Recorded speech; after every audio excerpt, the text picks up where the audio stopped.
El idiota es un hereje moderno. Herejía significa elección. Byung-Chul Han es un filósofo, ensayista y profesor de origen surcoreano quien desde hace unos años viene tomando relevancia gracias a algunos de sus escritos sobre el pensamiento contemporáneo, la sociedad del trabajo o sus críticas al capitalismo y a la tecnología. Sea que lo conozcas por alguna de sus obras o por los cruces que supo tener con Slavoj Žižek durante los primeros meses de la crisis del COVID-19, Han ha sabido ganarse un estatus de rockstar de la filosofía que solo un puñado de filósofos contemporáneos pudieron alcanzar, siendo su par esloveno uno de esos pocos privilegiados. No por la complejidad de sus textos o la dimensión de sus aportes, sino que por ser uno de los primeros en abordar de lleno y de una forma tan satisfactoria algunas de las problemáticas más relevantes de las sociedades capitalistas del siglo XXI.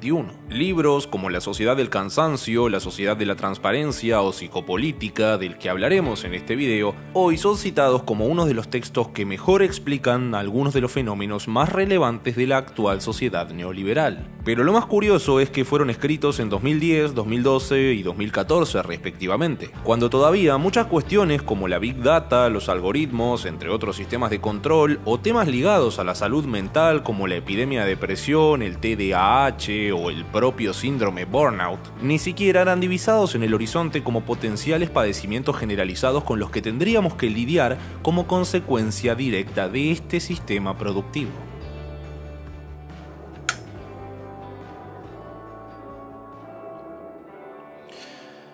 Como les acabo de adelantar, hoy vamos a hablar de psicopolítica y sobre cómo este sistema de dominación llegó para cambiar la forma en cómo concebimos el poder y la opresión. Ahora disfrazada de una forma inteligente, pero que de igual forma consigue que los hombres se sometan por sí mismos al entramado de dominación. Mi nombre es Juan Felipe y les doy la bienvenida una vez más. Esto es Café Kioto.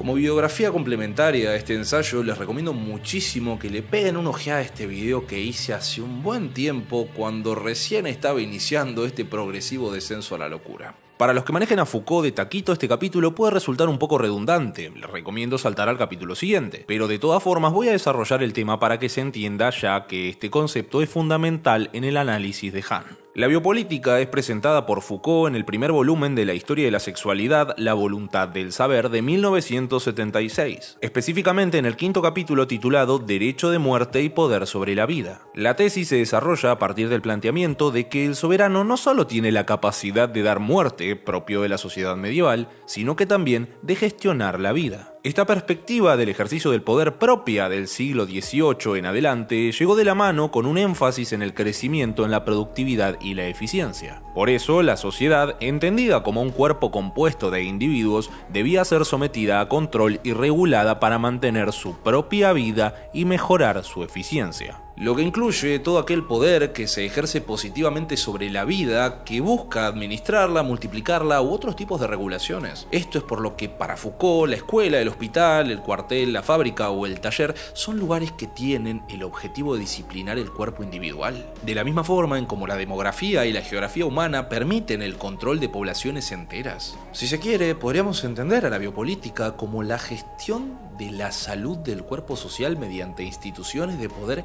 específicas en son de aumentar el rendimiento de este. Pero el cuerpo está también directamente inmerso en un campo político. Las relaciones de poder lo convierten en una presa inmediata. Lo cercan, lo marcan, lo doman. Lo someten a suplicio, lo esfuerzan a trabajos, lo obligan a ceremonias, exigen de él signos. No obstante, este sometimiento no se obtiene solo mediante instrumentos ya sean de violencia, ya sean de ideología. Puede muy bien ser directo, físico, emplear la fuerza contra la fuerza, obrar sobre elementos materiales y, a pesar de todo esto, no ser violento. Puede ser calculado, organizado, técnicamente reflexivo, puede ser sutil, sin hacer uso ni de las armas ni del terror y, sin embargo, permanecer dentro del orden físico. Es decir, que puede existir un saber del cuerpo que no es exactamente la ciencia de su funcionamiento y un dominio de sus fuerzas que es más que la capacidad de vencerlas. Este saber y este dominio constituyen lo que podría llamarse la tecnología política del cuerpo. A lo que va Foucault con todo esto es que esas tecnologías políticas se terminan aplicando no solo a los cuerpos, sino que también a la sociedad entendida como cuerpo social. Es una estrategia de dominación para incrementar su mecanismo productivo.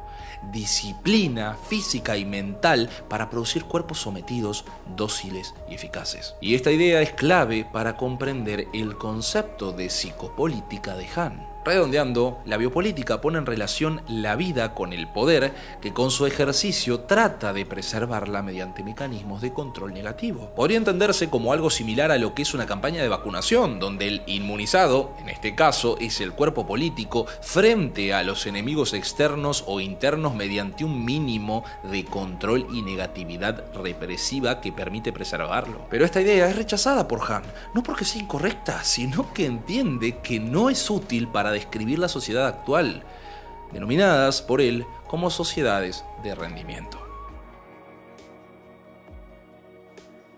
Como acabo de decir, Hahn propone que la sociedad contemporánea avanza por un paradigma distinto al propuesto por Foucault allá en los años 70, basándose en el exceso de positivización que lleva a este malestar individual y social que padecemos. Voy a intentar bajarlo a tierra para que nadie se pierda. Lo que traduce el autor de Foucault en Vigilar y Castigar, por ejemplo, es que la biopolítica sitúa el control disciplinario como un eje negativo que posibilita que el cuerpo social rinda lo que tiene que rendir. Pero en este esquema el problema es lo otro, ese elemento negativo que afecta al sistema desde afuera hace que el sujeto o el cuerpo social se autoafirme mediante la negación de ese elemento negativo. ¿Se acuerdan cuando durante el primer año de la pandemia había una obsesión con limpiar todas las superficies con alcohol?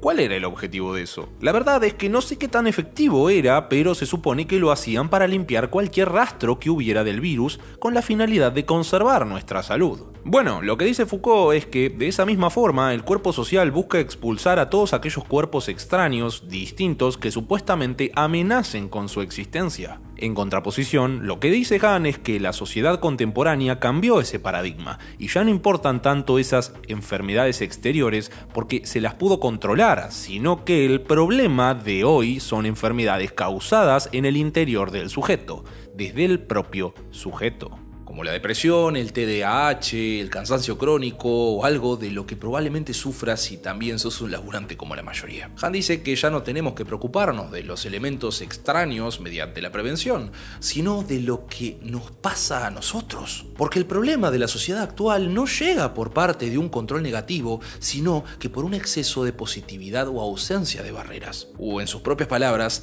el tú puedes incluso ejerce más coacción que el tú debes. Por eso no habla de hospitales, fábricas o cuarteles como hacía Foucault.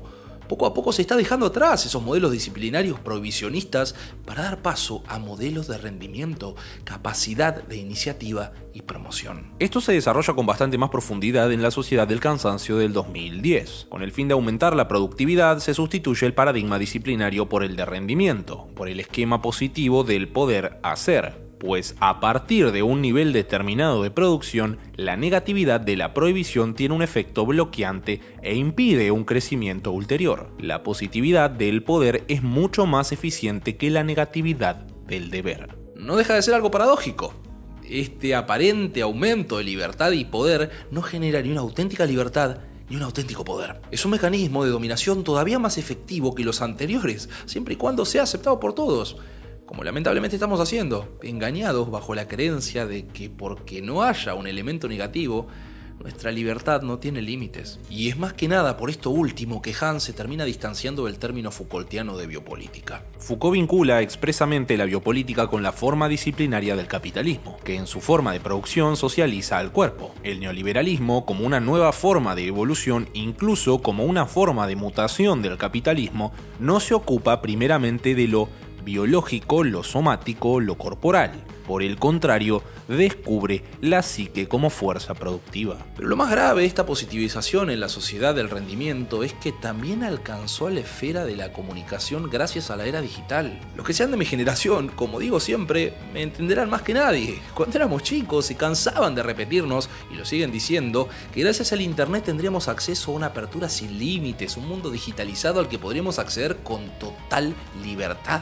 Pero es sabido que a medida que los gigantes tecnológicos empezaron comenzaron a ganar cada vez más terreno, esa supuesta libertad se terminó transformando en más control y vigilancia que nunca. Todo se tiene que mostrar, nada permanece en secreto, pero, a su vez, todo puede ser susceptible a ser vigilado y controlado. La psicopolítica, para Han, se distingue del biopoder porque no busca el control de un cuerpo físico frente a las amenazas del mundo exterior, sino que por una libre exposición de las psiques a los medios digitales. No habla de una coacción o de una violencia como la representación del poder supremo, sino que de un poder que no está tematizado y actúa en silencio. Un poder característico de las sociedades neoliberales, en donde es ejercido de una forma tan sutil que el sujeto ni siquiera es consciente de su sometimiento. A esto Han lo llama poder inteligente porque en lugar de disciplinar las psiques, se ajusta a ellas. Es como el algoritmo que te va a recomendar qué videos seguir mirando cuando termines de ver este. De hecho, el autor teje ciertos puentes con Marx al afirmar también que estas formas productivas surgen como un producto de la industrialización, pero en lo que no coincide es en el desenlace de la película. Para Han no hay ninguna revolución al final del camino, sino que desemboca en una dialéctica entre el trabajador explotado y el capitalista explotador, y nos ubica en esta porquería en la que nos tocó vivir. El neoliberalismo, como una forma de mutación del capitalismo, convierte al trabajador en empresario. El neoliberalismo y no la revolución comunista elimina a la clase trabajadora sometida a la explotación ajena. Hoy cada uno es un trabajador que se explota a sí mismo en su propia empresa. Cada uno es amo y esclavo de una persona. También la lucha de clase se transforma en una lucha interna consigo mismo. Han entiende que en las sociedades del rendimiento, estas tecnologías del yo son una técnica de dominación y, por lo tanto, una forma de ejercer el poder en las sociedades neoliberales. Actuamos de una manera tal en que somos nosotros mismos los que reproducimos esa dominación, mientras que nos intentamos convencer de que eso es libertad. Es tristísimo. Una de las reflexiones más conocidas de Foucault es la de donde hay poder hay resistencia. Lo cual no quiere decir que no haya escapatoria al poder, sino que, para su ejercicio efectivo, debe traducirse en prácticas concretas. Y entender esto es importantísimo. Un poder es realmente efectivo cuando menos se nota su presencia. Ejercer el poder a través de la fuerza no solo hace evidente a la dominación, sino que también lo terminamos percibiendo como algo que pasa o pasó y ya está. Lo cual es muy diferente a cuando en una sociedad se asumen ciertos comportamientos, hábitos, costumbres, tradiciones que ocultan también una relación de dominación, pero que opera sin violencia y encima no es cuestionado por nadie. Han se refiere a todas estas cosas que son asumidas por todos pero que aparentemente no le pertenecen a nadie en concreto, porque el poder más que nada tiene que ver con la propia afirmación frente a la negatividad, y no necesariamente porque esto involucre un dominio negativo sobre otro, sino cuando esas afirmaciones poco a poco van reforzando ese dominio. Por eso cuando Han nos habla del ejercicio del poder en las sociedades del rendimiento, nos recuerda constantemente que ese espacio de acción aparentemente positivo que nos presenta la transparencia de los datos está lejos de ser un espacio de libertad consciente.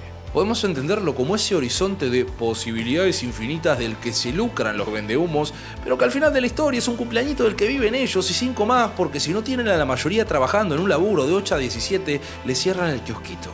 Vivimos en una fase histórica especial en la que la libertad misma da lugar a coacciones. La libertad del poder hacer genera incluso más coacciones que el disciplinario deber. El deber tiene un límite. El poder hacer, por el contrario, no tiene ninguno. Es por ello por lo que la coacción que proviene del poder hacer es ilimitada. Esto es básicamente contra lo que lucho todos los días desde este canal para que empecemos a cambiar. El poder hacer individual siempre anula la cooperación y cualquier tipo de sentimiento relacionado a la acción en común. Cuando se borra este esquema del horizonte de posibilidades, el poder individual se termina tornando en una acción contra sí mismo. La gran discusión que plantea Han en su libro es el de distinguir de forma contundente la psicopolítica de la biopolítica. La biopolítica como ese tipo de ejercicio del poder que entiende a la sociedad como un cuerpo al que se lo hay que inmunizar para volverlo más sano y efectivo.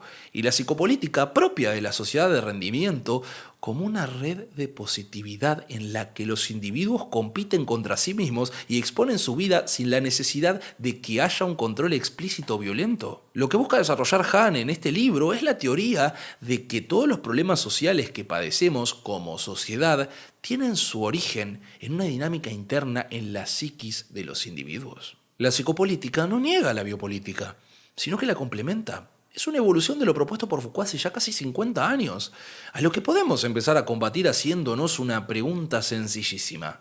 ¿Qué mierda se supone que es esta obsesión enfermiza de ser cada vez más productivos? ¿A quién le estamos sirviendo con estos niveles de autoexplotación? ¿A nosotros mismos? ¿Tenés completa seguridad de que es así? Para Han, es así como los gobiernos y las empresas pueden ejercer un gran dominio silencioso sobre los individuos. Recordemos lo que dije antes sobre el poder que es ejercido de forma violenta. Jamás va a ser más efectivo que aquel poder capaz de configurar la acción del otro libremente. En términos de poder, es también una sociedad anónima porque, aunque el control al que los individuos se someten es total, sigue siendo un control que no genera una trama con sentido. Y por eso es tan difícil de rastrear para tanta gente. La psicopolítica viene a ser ese poder desdibujado que se pierde entre meras exposiciones de transparencia que no hacen otra cosa que coartar nuestra propia libertad. No se dan una idea lo importantísimo que es entender esto en los tiempos que corren. Los efectos de la psicopolítica en el plano político-social ya se están empezando a notar, y no de una forma sutil. Aunque parezca un poder impersonal o anónimo, conduce hacia una nueva manera de gobierno sin que parezca que haya un poder claro y establecido, lo cual es peligrosísimo. Buenas noches.